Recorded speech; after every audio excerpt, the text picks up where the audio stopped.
kreativitas menulis ikhtisar itu apa? Kata ikhtisar itu apa? Baru dengar Bu, masih asing.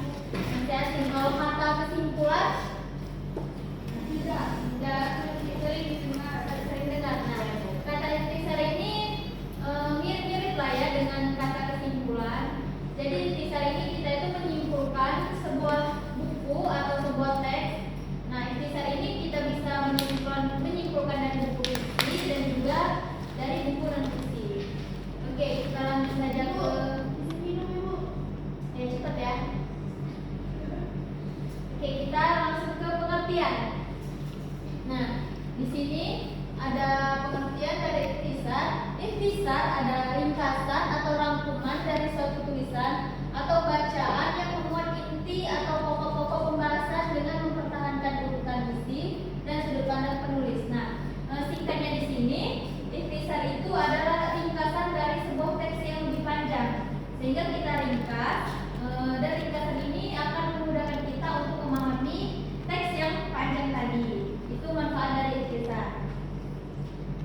Nah, dalam ikhtisar itu kita bisa merangkum buku fiksi dan buku fiksi. Nah, kedua buku itu kan berbeda, jadi cara meringkasnya itu juga berbeda. Yang pertama itu buku fiksi. Ada 5 cara untuk kita mengikhtisar buku fiksi tadi. Yang pertama itu kita fokus pada alur cerita utama. Kita fokus dulu pada judul dari cerita fiksi tadi. Yang kedua, mencakup konflik utama dan penyelesaiannya.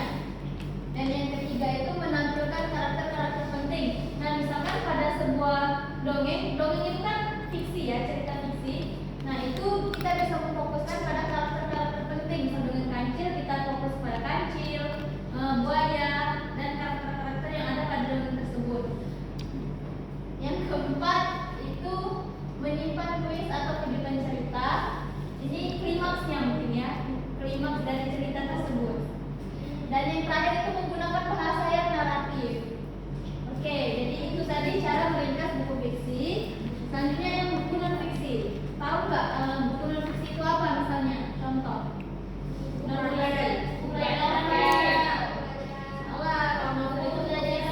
Ya. Buku non fiksi itu buku pelajaran. Ya bisa. Artikel, jurnal itu juga termasuk dari non fiksi ya. Nah, cara kita membuat ikhtisar non fiksi itu juga ada 5 cara. Yang pertama, fokus pada gagasan utama setiap bab. Yang kedua, mencakup fakta dan data penting. Yang ketiga, mempertahankan argumen.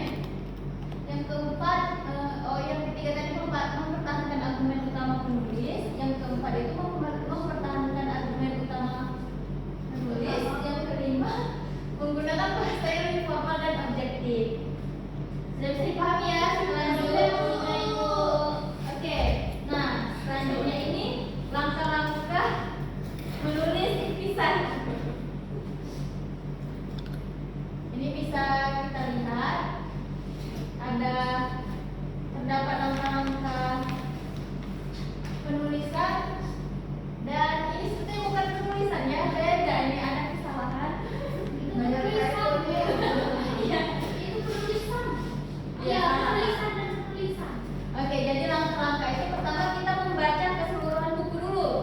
Setelah kita baca, baru kita tandai bagian-bagian penting. Misal kita membaca teks gempa bumi, kita tandain yang pentingnya itu gempa bumi itu terjadi pada hari apa, tanggal berapa, di mana, tuh. Terus mencatat ide-ide utama. Ya, setiap paragraf itu kita tandai apa aja ide utamanya agar kita bisa merangkumnya nanti dan kita susun dengan kata-kata kita sendiri. Tapi harus tetap berpacu pada fakta yang ada pada teks tadi. Yang keempat, memahami struktur buku. Oke, kita lanjut lagi. Nah, ini ada format penulisan ikhtisar. Ada identitas buku dan isi ikhtisar.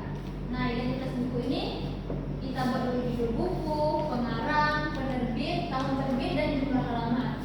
Kalau isi ikhtisar kita sesuaikan dengan teks asli, keterbacaan, dan kita buat penutup atau kesimpulan.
tentang fiksi, boleh pada Sutra Ayu untuk membacakan ikhtisar dari cerita fiksi tadi, teks fiksi. Tidak jelas. Maju ke depan ya Bu. Iya, langsung ikhtisarnya saja ya, teksnya nggak usah.